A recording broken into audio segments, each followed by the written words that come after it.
listening to episode 141 of Mitolife Radio.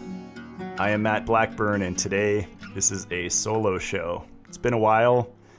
A lot of people always send me in questions, and I am always saying that I don't have all the answers. There's a lot of people in the natural health community pretending like they do, and they're really afraid to say, I don't know.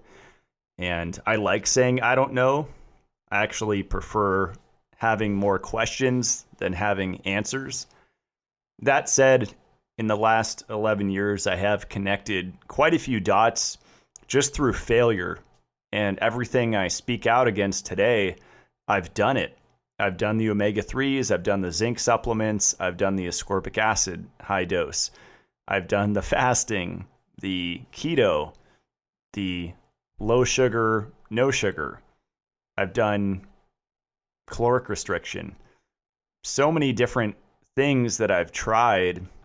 And the last 3 years of my life, the theme has been balance and finding balance again. I see it time and time again, people getting into natural health and they just spiral and they like to make things really complicated. And complicated can be fun if it's not stressing you out. It's definitely fun for me. I love complexity, or at least my mind loves it. But my experience with complexity in researching natural health is you can't spiral off into another dimension. You have to always stay grounded and realize what the foundational things are. And I see a lot of people going off the deep end with fasting and restricting anything, carbs, fat, protein, and they just lose it. And their entire life becomes imbalanced, and they become imbalanced emotionally. We've all been under a lot of stress, both at a societal level and a personal level, because they connect, especially if you live in a city. And the last 2 years with the events that have been going on, that's going to increase our magnesium burn rate and our copper and sodium and potassium and B vitamins, basically all the nutrients. But there are key ones to focus on because those are the ones that are being targeted by the mainstream alternative supplements that are being heavily pushed on you at your health food store, at eye level, on every end cap, on sale, on the news. You know, this helps your immune system. It's all BS, because what it's really doing is it's not helping your immune system, it's suppressing it.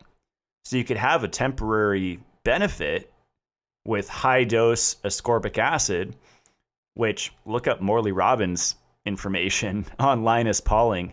That whole story is a whole rabbit hole. And his work was twisted to promote high-dose ascorbic acid. It's all marketing. It's all marketing. And when you get past that, you start to see why it's being pushed so hard. Because it's affecting key nutrients like magnesium and copper. And I'd also say vitamin E and K2. For example, supplementing cholecalciferol, D3, which I do not think you should ever have to supplement. That will deplete you of K2. People say, oh, just take vitamin K2 with D3.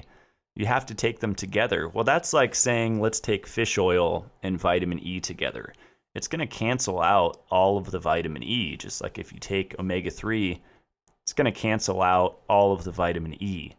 So why not just take the vitamin E alone? Why not just take the K2 alone? That makes a lot more sense to me, and that's why I sell them through my company, Mitolife. I got into natural health back in 2010, and I started to research all of the usual stuff, EMFs, water quality, air quality, heavy metals, GMOs, and all of the poisonings that are happening. And I started to realize that the one that is really never talked about, which might be the most important one, is nutritional supplements. People are taking the wrong supplements. And there's an argument that just says, we don't need any supplements, just go all natural. Well, that doesn't make sense either, because we have acid rain, we have NPK salt-based fertilizer that bloats the plants and that throws off the mineral balance and the soil chemistry. And unfortunately, life is just simply complex now. We definitely have a higher magnesium burn rate. We have a higher copper burn rate because of iron. And you start to see these connections. So calcification creates magnesium and K2 deficiency. Iron overload creates copper deficiency.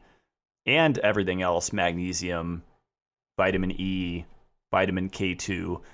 These chronic stressors will deplete your body of nutrition, and food is not enough to replenish it, especially if you've been a part of mainstream alternative health, which tells you supplement zinc, ascorbic acid, omega-3s, magnesium citrate, iron, multiminerals, multivitamins, iron. You can go on and on.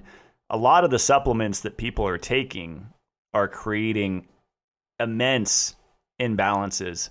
And even if you're on a 100% whole foods diet, eating tons of red meat, ton of animal products, milk, cheese, eggs, all highest quality, all organic, if you're supplementing the wrong things, you're creating severe imbalances like a seesaw effect.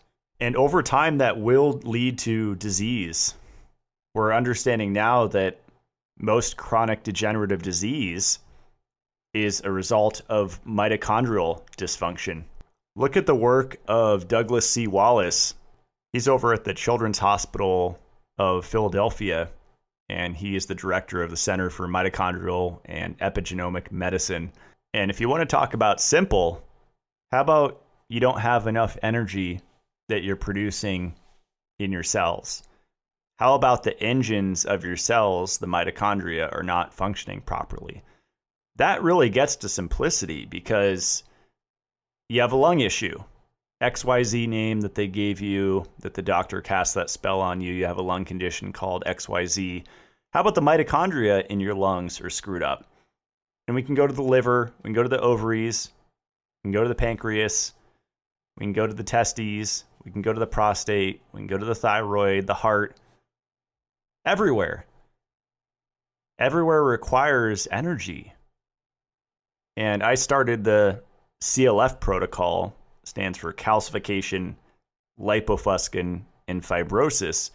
And those are 3 rabbit holes to go down, but they're 3 accumulations that over decades will accumulate in your tissues and inhibit oxygen from getting to the tissue and inhibit oxygen utilization. Both are bad, and most people have both of those going on. So the question I get all the time is, where do I start?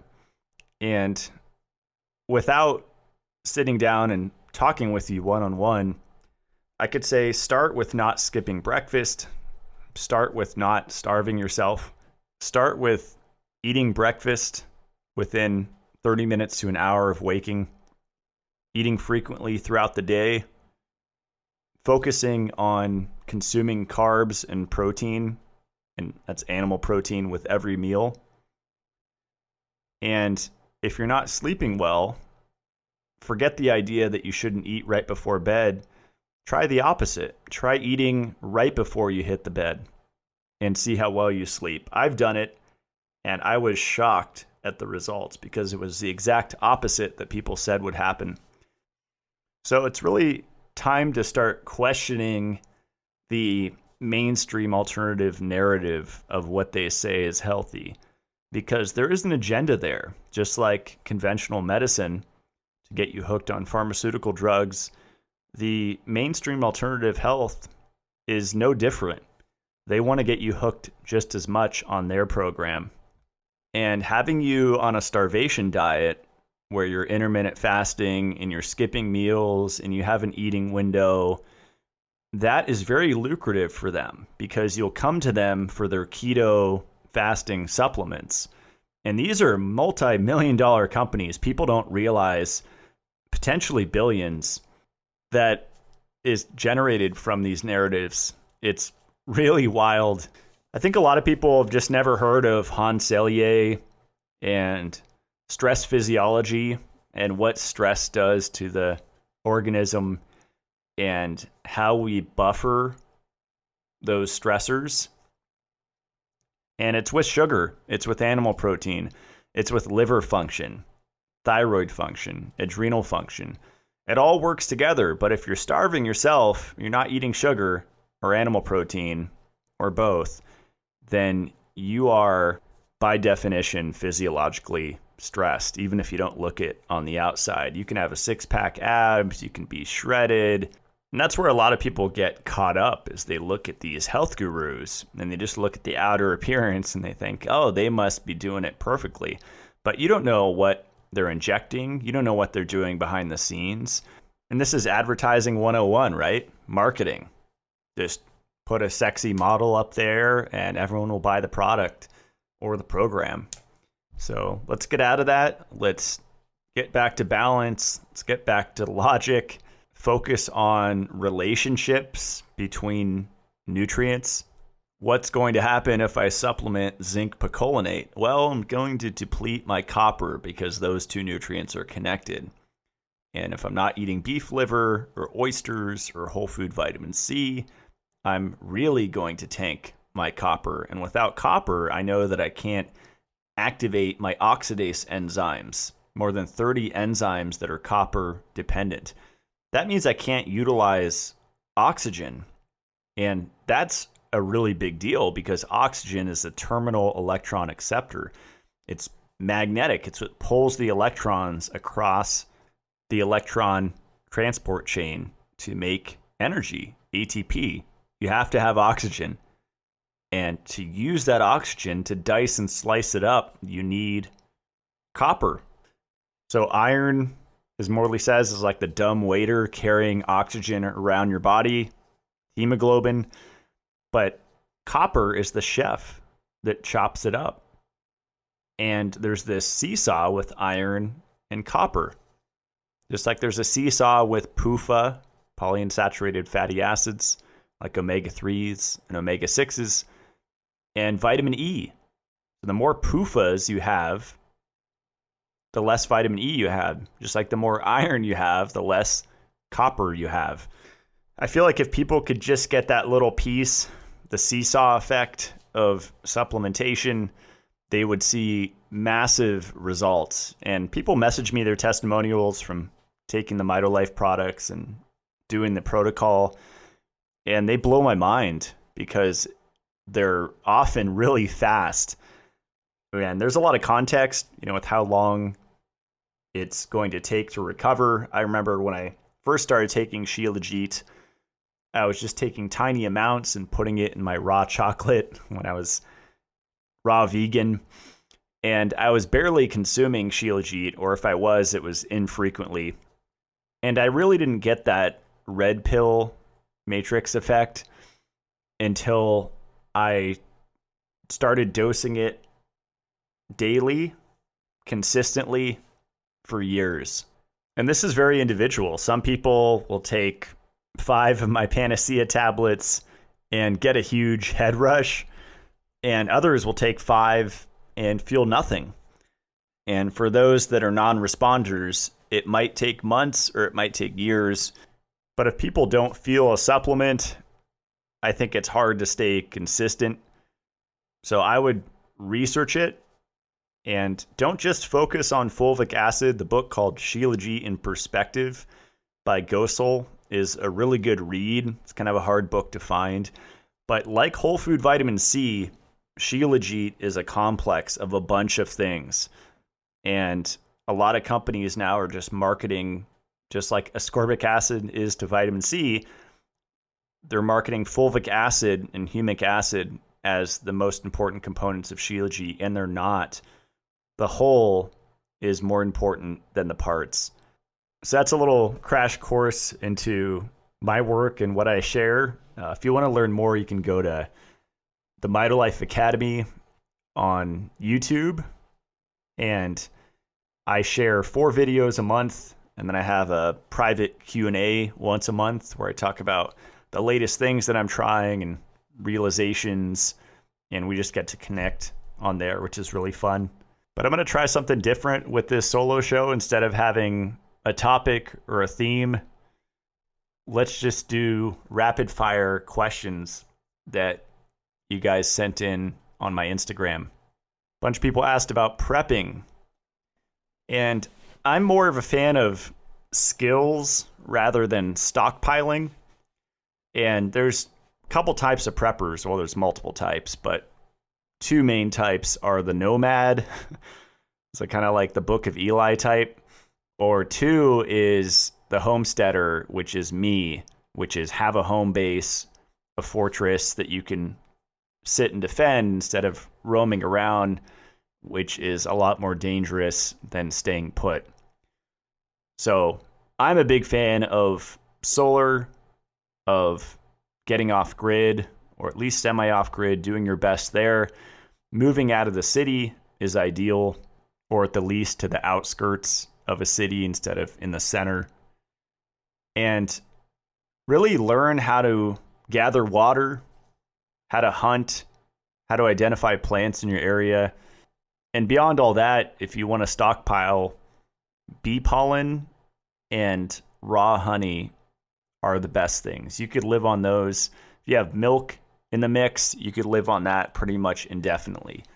You add Shilajit to that, and you have a stockpile of Shilajit, and you're really thriving. So that's kind of my plan. And I also encourage you to connect with people nearby that have complementary skills. That's what I did here in Idaho, and it's been working out perfectly. Well, someone asked Sinoplus, Sinomel. So thyroid supplementation, they're talking about supplementing T3 or T4. This is pretty advanced. You definitely don't want to jump into it, especially if you're not sure you're eating enough calories or just enough nutrients, period. Retinol, copper, B vitamins. I have a Mitolife Academy video on the T3 that I take, but again, it's advanced. I would not start off doing that, but I think it can help at some point in someone's healing journey. What helps with arthritis? That's going to be magnesium and vitamin K2. I prefer vitamin K2 in the menaquinone 7 form, or MK7. And I sell a product called Purely K that contains K1, MK4, and MK7 in really high amounts. Someone asks about iodine. I used to paint myself with it on my wrists, and thank God I stopped, because that can really do a number on your thyroid gland. You could definitely overdose on iodine. There's a meme going around in the alternative health community that it's a way to detoxify halogens like fluoride and bromine. But if it does, it definitely has side effects, and those side effects are suppressing thyroid function or making it overactive. It can push it any which way. So with iodine, it's much safer to get it from potatoes, which is a great source. I like white russet potatoes. Huge fan of those for many reasons. Potatoes are an awesome source of copper and even bioavailable protein. If you listen to my shows with Adam Bergstrom. And oysters. I don't think that kelp is required to get iodine. I think if you just ate oysters and potatoes, you would be good, because the amounts required of iodine are so small.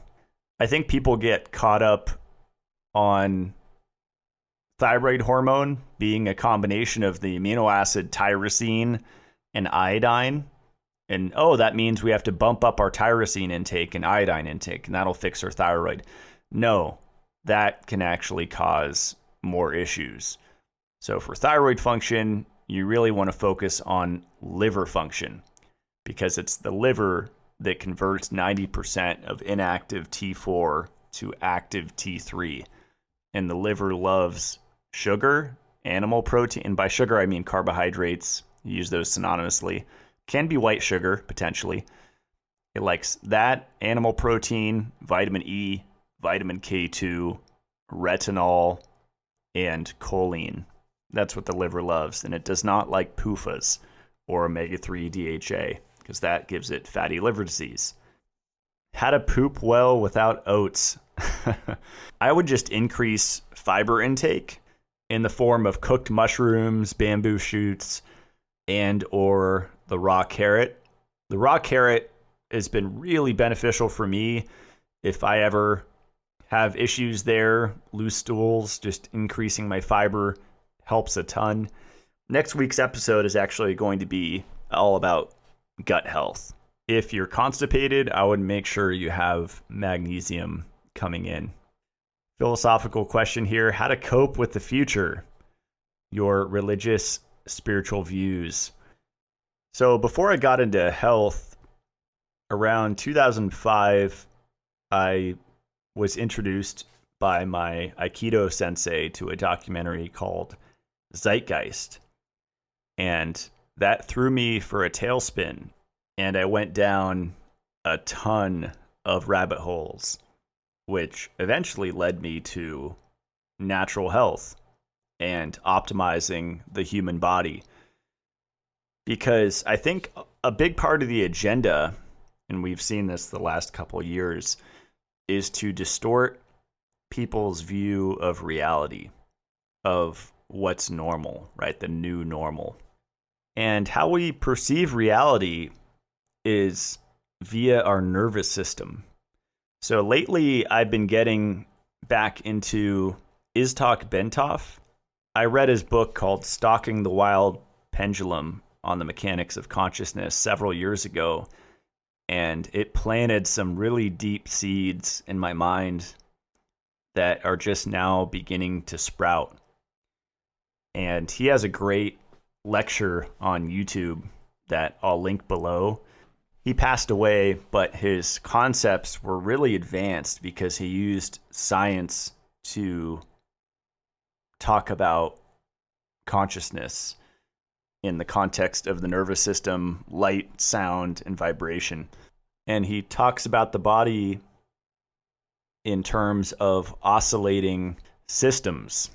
And he talked about entrainment and the fact that if you put a bunch of clocks up on the wall with the swinging pendulums, and they're all swinging at a slightly different cadence, eventually, through resonance, they will all start swinging at the exact same rate. And Itzhak said that this could also happen, and it does happen in the human body when things are working properly. So back to the question, how to cope with the future. It makes sense that if they are suppressing us this hard and pushing us down and squeezing us and putting the pressure on this much, that must mean that they know how powerful we are. I first heard that several years ago, and it always stuck with me because it just makes sense, right? If the lockdown, if the grip is this tight, then it must be that tight for a reason, because we're super powerful and they know it. One of the first rabbit holes I ever went down, starting in 2006, was a YouTube channel called Project Camelot with Carrie Cassidy and Bill Ryan. And they would interview ex-government whistleblowers that have been in black projects, psychic soldiers, super soldiers with superhuman strength, a lot of extraterrestrial stuff, free energy devices, anti-gravity. And I went down that rabbit hole pretty deep for about 4 years straight before I discovered natural health. And I don't regret it because I think it all connects. I might not know how, but I know that it does in some way. And maybe it's through what Itzhak Bentov talked about, through resonance and entrainment and getting our systems working, where, like Morley talks about, our liver is the ultimate Rife machine. And we actually get everything back online on our electrical highways and our enzyme pathways, and we get mineral balance, and we're strong, and we're generating a strong biofield. Maybe that's what they're most afraid of. And that's why they're pushing a lot of these agendas. Because what happens when you're stressed, when you're chronically stressed? Well, you have a weak biofield. And we know that feeling. right? When we're stressed, we just feel fatigued. That is an unnatural state. And unfortunately, it's the default state for most of humanity right now because of this prison planet that's been created. So my long-winded answer to that question, how to cope with the future, is turning people back on, turning their systems back on. Over the years, I've watched a lot of lectures where they're coming at it just from a consciousness, mental, emotional aspect, and maybe doing emotional freedom technique or releasing traumas, or lately it's been plant medicines and psychedelics, which I think have their place, but they don't have their place in a brain that's damaged, which is most of the people doing them, unfortunately. I think they burn out the brain if that's the case, and that is actually what's happening at these quote-unquote spiritual retreats.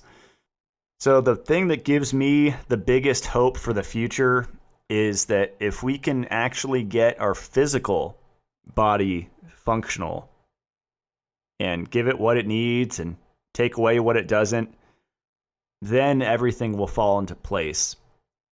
Because how are we supposed to process reality properly if we're nutrient deficient, or if we have lipofuscin calcification and fibrosis? I know the answer to that because I see people that are calcified, fibrotic, and lipofuscined out, and the solutions that they share. And it's things like fasting or urine therapy, or really extreme things. And they lose the plot, they lose the forest for the trees, and they get really myopic, and their solutions are, quite frankly, insane.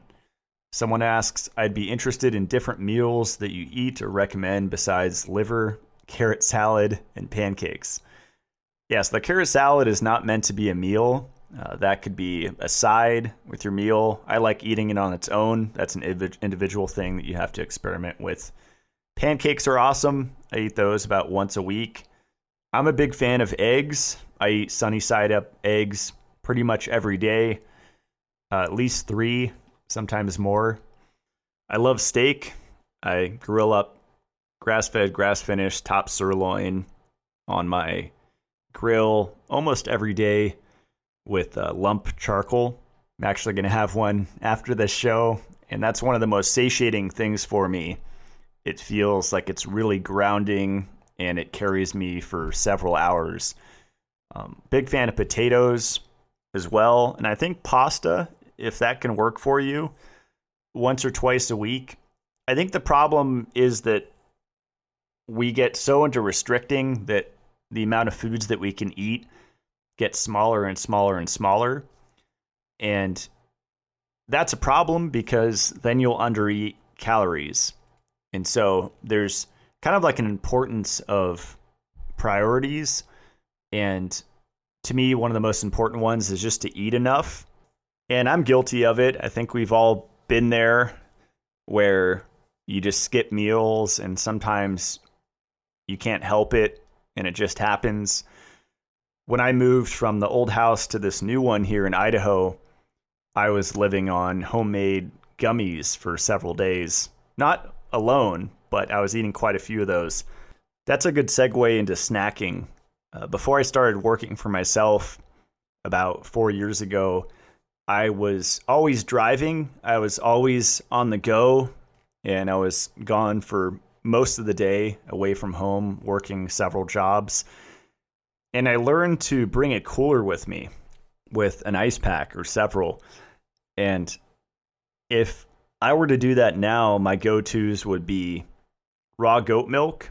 I'd bring 1 or 2 mason jars. If I was going to be gone for the whole day, it might be half a gallon or a gallon of milk. Some type of red meat jerky. I was on Maui Nui wild venison for a while. They made a really good one that actually had sugar in it, which I loved. Brown sugar. And Soli fruit. I really like their mango and their pineapple jerky. And remember that that's not a meal, but it's better than nothing.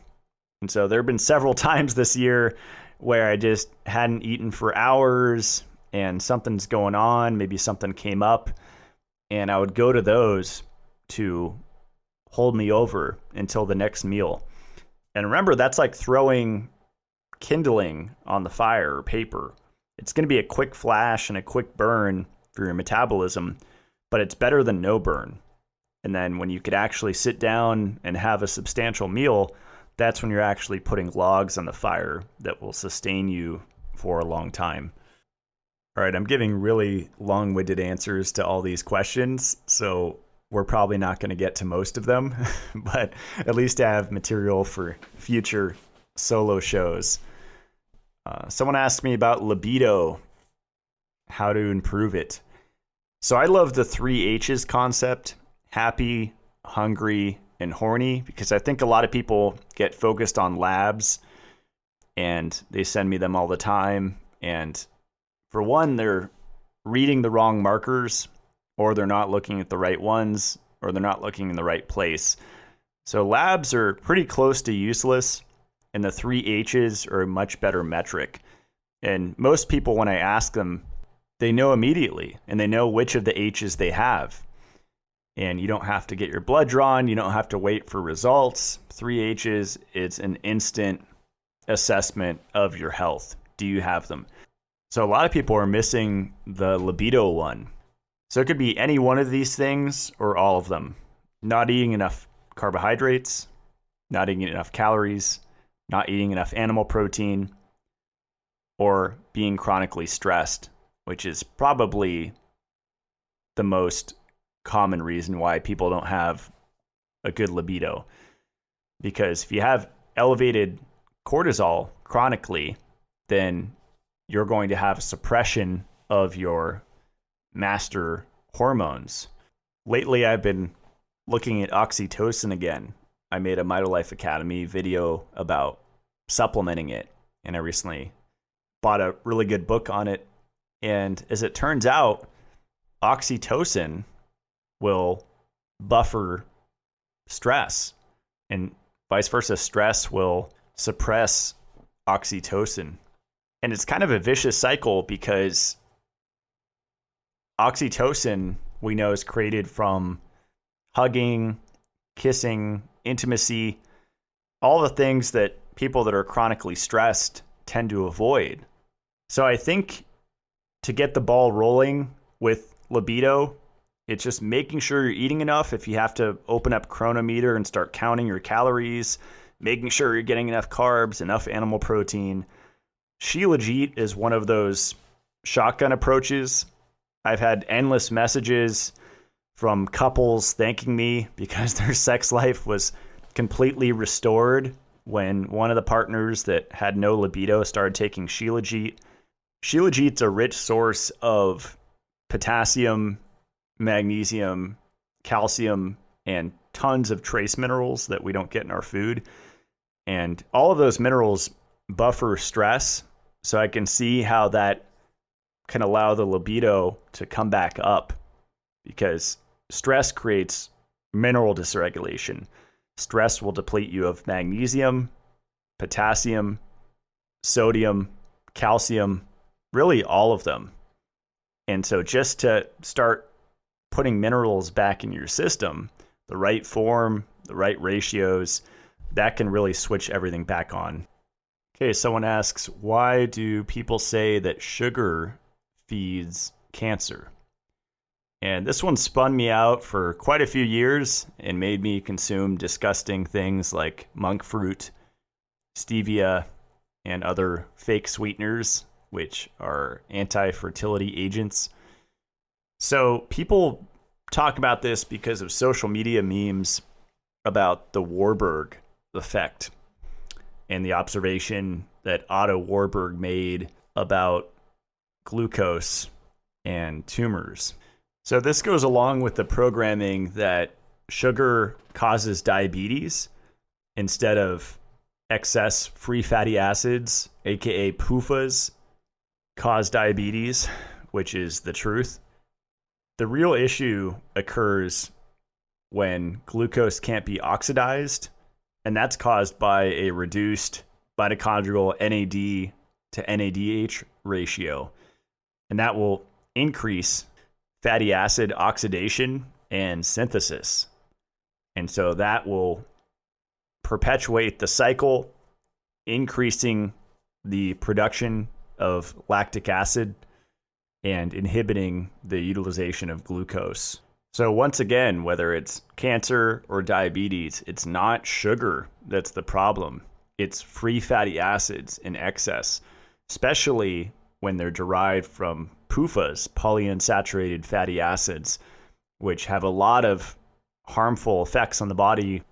Go back and listen to my episode with Keith Littlewood. He talked quite a bit about PUFAs and their harmful effects on thyroid function. This is a good segue. Someone asks omega-3s and why everyone has a hard-on for them and how we combat the info. So once again, I used to take a lot of this. I used to actually sell it, and I walked out of that business once I found out that it was harmful to your health. I think the programming just goes so deep, and a lot of people find it hard to unlearn what they've learned. A good introduction is an article by Dr. Ray Peat called The Great Fish Oil Experiment. Another good one is called Unsaturated Fatty Acids, Nutritionally Essential or Toxic. Someone says, tell me about your geodesic growing dome. What do you plan on growing? I plan on growing a lot of fruit because all we have up here is berries. If you're eating seasonally and locally, otherwise you're bowing down to shipping things from across the country or from Mexico, which at that point I would rather just put white sugar in my milk. But I plan to grow a lot of fruit trees while there's snow on the ground. Supposedly with these geodesic domes, you can grow fruit year-round in them. So I'm really excited for that. I have a lot to learn. It'll be a fun experience. I'm going to have a 1,000-gallon pond in there with fish, and I'm leaning towards koi. My neighbor thinks I should do tilapia so I could eat them. But the one time I ate tilapia, it tasted disgusting. But that could have been because it was red lobster. I don't know. A bunch of people asked about weight loss and how to achieve healthy fat loss by not stressing the body.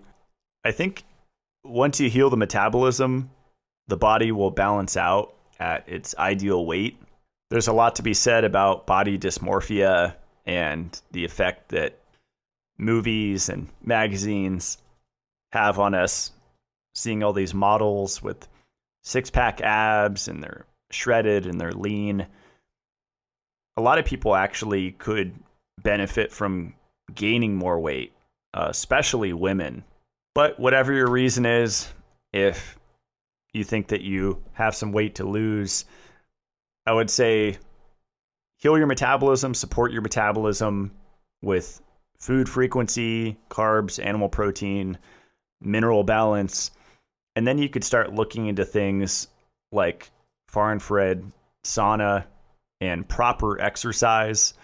If you want to lose weight, I would say the exercise to avoid is jogging up and down a mountain, aka prolonged cardio, because that's extremely stressful to the body. If you like going up the mountain, just walk it. Do not run, because that will increase fat storage. I think high intensity exercise is a lot healthier for the body than prolonged cardio, especially in terms of weight loss. I think the sauna is a really underutilized therapy, far infrared sauna. I'm fully off grid, so I have a wood burning Finnish barrel sauna. But if you're on the grid, you can get, for between $800 and $2,000 a decent sauna to have in your home. And when I was detoxing PUFAs a few years ago with heavy vitamin E usage, and I was having tons of acne coming up to the surface, I used sauna therapy to speed up my skin detoxification, and it helped immensely. I was doing about an hour, hour and a half a day for several months, and that made my skin glow. Someone asks, mental health. That's a good one. So I recently got a sensory deprivation flotation tank, and that's been invaluable for me being on social media and for the whole world being in lockdown, just staying inside their home, working from home. You have unmitigated, aka unlimited social media use. And that's a huge sensory stimulus. You can easily get sensory overload if you don't take breaks. And I'm all about breaks with everything. With coffee, if I don't sleep well and I just feel like my nervous system is a little shaky, I'm not as strong that day, I will either skip coffee completely, or if by the second meal I feel good, and I'll really tune in to figure that out, then maybe at the second meal I'll have coffee. And if I'm still not feeling at tip-top shape, then I'll just skip coffee for the entire day. And I feel like people should do that with social media as well. If they notice that social media is starting to stress them out, take a day off and see what that does for your mental health. And ideally combine that with face-to-face human interaction with another human being. And every time I go out to eat, I always see couples and, one or both are just on their phone. And that's really sad because it doesn't take long to have dinner or lunch or breakfast.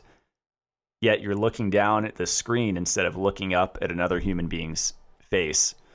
So that's when social media becomes harmful to your mental health. It's not making stories here and there, which I do it, especially when I visit California to see my family and friends. Nothing wrong with that, but just being on it constantly and not being able to get off of it, even when you're sitting across from someone, that's when it gets crazy. So just be aware of social media usage. I would say that's a big one for mental health. And if you're like me and you don't have access to a lot of people because you live way out there or you're on your own for whatever reason, then what I've been utilizing for my mental health is meditation. And this is something I've gone back and forth with for several years. And I think if you have nutrition coming in, then it's very, very, very beneficial for the brain. Just like psychedelics, I think the issue is where someone has mineral imbalance and maybe they're retinol, vitamin E, vitamin K2, magnesium, copper deficient. That's where meditation could potentially cause damage. But again, foundation, right? If you have the foundation, then you try these therapies, then most likely they will go well. So the sensory deprivation floating has been invaluable for my really whole body health. It's a physical, mental, emotional, and spiritual. It's like accelerated meditation because you're weightless, can't feel your body because the water temp is same temperature as your skin. There's no light, there's no sound, and all you have is your thoughts and, better yet, your breath. And I find that that's just a really accelerated way to disconnect from everything. I could spend all day long for the rest of my life just responding to questions that people send me on social media. And if I tried to keep up with all of those, it would really destroy my brain just simply from the sensory overload stimulus of those interactions. I'm not a robot, and I don't have Elon Musk's Starlink. And most importantly, I don't have all the answers, like I said at the beginning of the show. So I think a lot of people would really benefit from listening to all of my podcasts, or at least the ones that you're drawn to, especially if they relate to whatever health condition you're going through, and read my CLF protocol and really get an idea of what I'm about. Because yes, there are certain therapies that I talk about on Mitolife Academy, but it's really the foundational stuff that you have to get a hold of first. Someone asks, biggest mistakes people make when trying to get healthier. I would say increasing vegetable intake is a big one. I think people think that green is lean, or Popeye and spinach and lettuce and more salads. And I think there's a place for those things, especially if you grow them at home on your farm or your homestead. But going to green powders and green juices and green smoothies and just simply upping your chlorophyll intake is not the ticket. People don't think about how those vegetables were grown. And they weren't grown in mineral deficient soil. That's the mainstream alternative meme that you hear all the time. Oh, the soil's mineral deficient. No, it's not mineral deficient. It's mineral toxic. That's a huge distinction. And it took me years to get that because I was calcified. Not just my pineal gland, but my hippocampus, my pituitary, my whole freaking skull was calcified. I couldn't get that concept that the soil is not mineral deficient. The soil's mineral toxic. They're growing your food in sewage. They're using biosludge. Waste that's too toxic for waste dumps. They're growing your food with it. And it's not just the pesticides, herbicides, insecticides, fungicides. Again, we're talking about mainstream alternative health. That's basic kindergarten, basic information. How about the NPK fertilizer? How about the tap water? What does the chloramine do to the soil? What happens when you have a raised bed garden in your backyard in the city and you're watering your plants with municipal tap water? What happens to the fungus and the bacteria? It wipes them out. It wipes them out. And the plants need that triage of fulvic acid, bacteria, and fungus to upload minerals into their system, to attach a negatively charged carbon to a positively charged metallic, a rock, an inorganic mineral, and make it carbon bonded, an organic mineral. That's what's in Shilajit. That's what's in pretty much none of our food right now, which is why I hammer the point of Shilajit all the time. So that's the biggest one. I'd say don't get greenwashed. Don't go green to be healthier. Eat animal foods. Don't restrict carbohydrates or animal protein. And take the right supplements. Someone asked about spike proteins, how to protect from those. I really love Transcriptions. That's the methylene blue product. There was a great article January 13th, 2021, the Frontiers in Pharmacology, about how methylene blue inhibits the spike protein from attaching to the ACE2 receptor. I just take 4 milligrams a day, but depending on your body weight, you might want to take more. I love the Just Blue product, and I usually just take 1/4 of a troche at a time. And I definitely feel that one, definitely feel a nootropic effect from it. And it's cool to know that it has all of those other effects. If you join my Mitolife Academy, I just uploaded a video about methylene blue and a lot of the benefits of it. A bunch of people asked about water filtration, and we're still working on an under-counter drinking water system, and I'll be talking about a whole house water filtration system soon. So just stay tuned to my social media or the Mitolife Academy, and I'll be talking about them there. Someone asked about excessive urination at night. I would say up your salt. Salt's going to have a lot of beneficial effects. Sodium chloride, I'd keep it white salt. Don't go for the colored salt because the color indicates impurities in the form of heavy metals, whether it's lead or iron or aluminum. I'm a big fan of increasing your salt intake, kind of as a shotgun approach to a lot of different health conditions, especially psychological, emotional problems, because the salt will lower your adrenaline, especially if you combine it with balanced meals. Someone asks, what do you think Ray Peat is wrong about? I think he's wrong about supplementing vitamin D. He recommends it like candy to people. And with all due respect, he really changed my life. I really appreciate his work.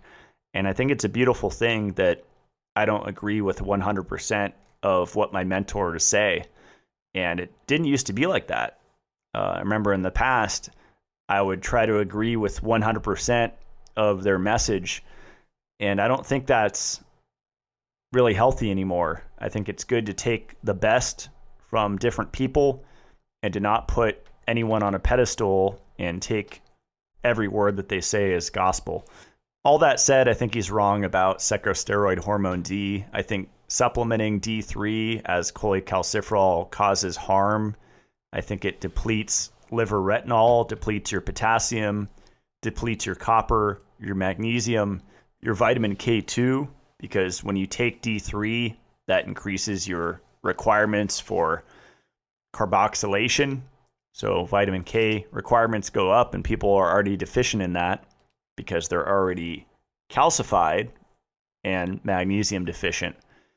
So you have to remember that supplementing D3 increases the amount of calcium that you absorb.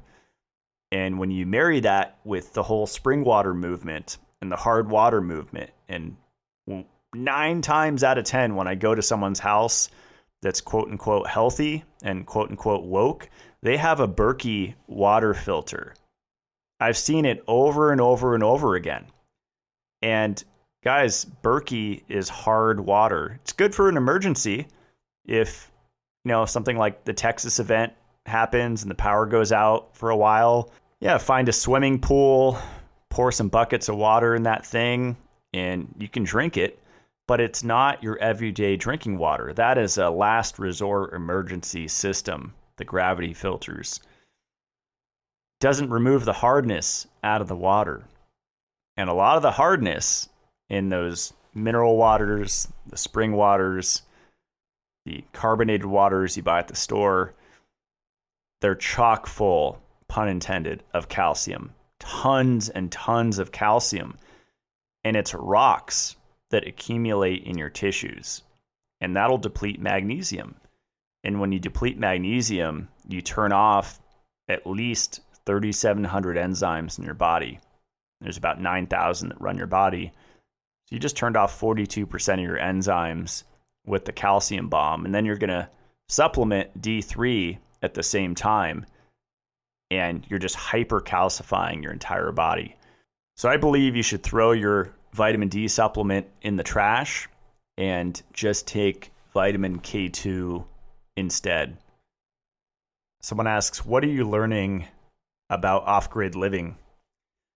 I'm learning that it's really about timing. So today we had a sunny day for the entire day. I could still see the sun out my window, and it's almost 6 o'clock. And that's been rare. The last few weeks, it's been overcast quite a bit, or just cloudy for the entire day.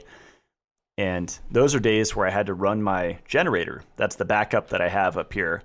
But on a day like today, I could run everything. I even ran my water distiller. So I use distilled water for some of my devices. And even with my sensory deprivation tank going and my distiller, which are heavy power draws, and my dryer, I overbuilt my solar system where I have a lot of solar panels that are really efficient and a good amount of batteries that not only could it keep up, but actually charge to 100%. So my point is, if you build out your system right, then even if you have an overcast day for 1 or 2 days and then a sunny day, you can get low and then charge back up all the way to 100% without turning on your generator. So that's been really fun for me to experiment with. And my big experiment up here at my fully off-grid property is basically having my own little hospital with all of my devices that run on electricity. But a lot of them, surprisingly, don't use as much as I thought. It's really the electric heating that takes the most power. Well, I think that's enough for today's show. I'll do more of these where I answer listener questions. And stay tuned on my Instagram. I go live on there randomly. And the best way to get a question to me would be just to join the Mitolife Academy and ask it during the live Q&A, which I try to do at different times so that people can tune in depending on where you live in the world. As always, my website's matt-blackburn.com, and I have all my recommended products up there. Just recently flew back from California, I call it, and I was wearing my No Choice EMF clothing pretty much the entire time, and I felt pretty good. I didn't ground like I do here in Idaho while I sleep, but I was still blocking all those signals coming at me. I also combine that with molecular hydrogen tablets, so drinking hydrogen gas.